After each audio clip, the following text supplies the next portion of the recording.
There's a very basic thing that we haven't tried yet with type, and that is simply to apply stroke on a text object. And there is a reason why I didn't show you that yet, because it's a little bit tricky, and there is something that can be very frustrating if you don't know how to work around it. So let's see if I just simply apply a stroke on here, choosing maybe black outline, and I increase the stroke size. Let's say I want to have a very thick outline around the text. Now, even though I have a bold, bulky font, it still looks strange when I increase the point size. Maybe let's just keep it around 6 points. It's already not looking nice. And the reason for that is because the stroke is actually centered on the characters.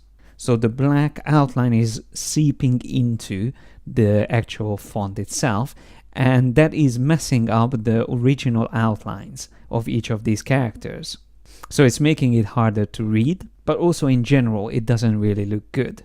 So almost always what I would like to do is to have the stroke set outside and not centered or inside the text. So how can we fix that? Well, what I would normally do is to go to the stroke panel and then change the alignment. So we would expect that to happen here as well, but for some reason it doesn't allow me to change the align stroke to center, so I can't select inside or outside. Why is that? So it's not really self-explanatory, and there's not really a clear explanation why, but what you need to do is the following. Instead of applying the stroke from up here, I would recommend to do it in a different way. So I'm going to actually set this back to none. Remember our good friend, the appearance panel. So that's the key here. That's where we need to go. And notice that I have two different colors in this text object. So we have red on create and orange on outlines. That's again something that we will have to sacrifice for the greater good, to be able to add the stroke behind these characters.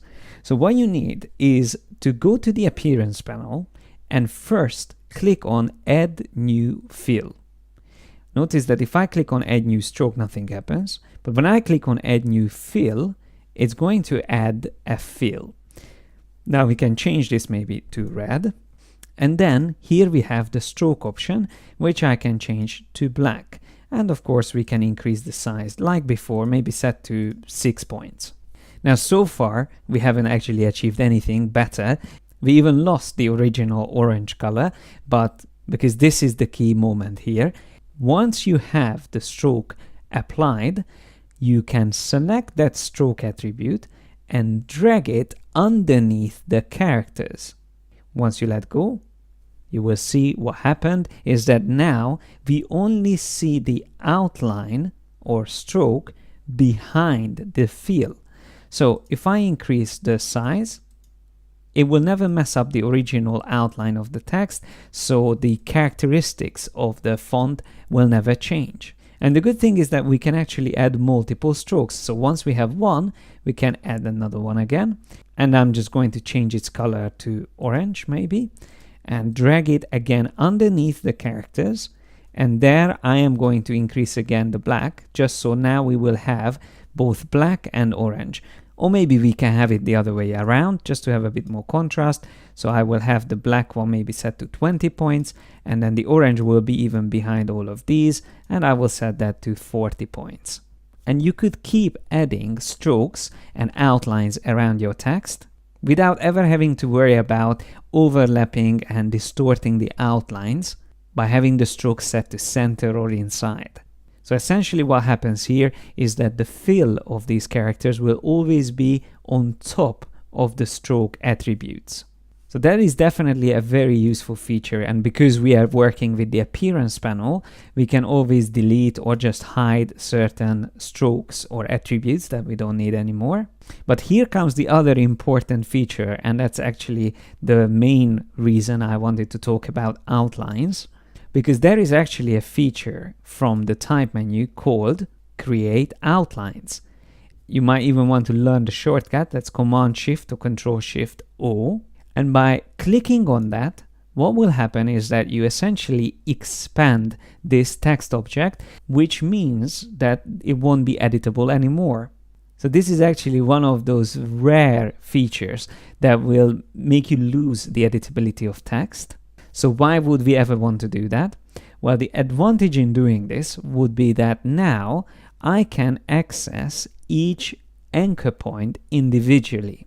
So for example, if I have this text here, as you can see, once I turned it into outlines, it actually created a group for them. And within this group, I can select individual letters or individual anchor points. So for example, I can drag this text closer somewhere there, then zoom a bit in. And if I want, I can highlight these two anchor points and then drag them further down and connect the two words together. I'm sure you've seen these type of effects, which is a great technique for logo design, but you don't have to stop here. You can continue doing this and amend further details within your text. You can drag certain elements out, or you can even use the corner widgets. So for example, if you love the font but you want to make it more rounded, just select all the characters and use the corner widgets to add a bit of roundness on the outline.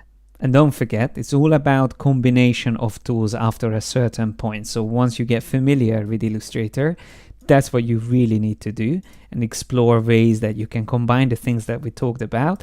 Like if I select this letter E and I want to turn this more into like an arrow, the shape that I just dragged out, I can switch to the pen tool, add an anchor point on both sides and add another anchor point here. And then I'm going to just simply remove the existing anchor points from the corners. And immediately we manage to create a sharp tip or a blade here on the right side. So this could easily become a pencil. All I need to do is to add another shape on top of it. Using the pen tool again, I'm just going to draw on top of this and fill it in with black. So let me just change the fill color to black, like that. And then when we look at it, it starts to look more like a pencil. So don't forget, once you use the Create Outlines option, you won't be able to edit the text anymore and change it by typing something, but you will have the complete freedom to mess around with the anchor points as much as you want. So this is the way you can customize font and add some character to your typography, which is especially useful, as I mentioned, for logo design. In our next video, we will also look at another interesting technique, how to place images or illustrations inside your text.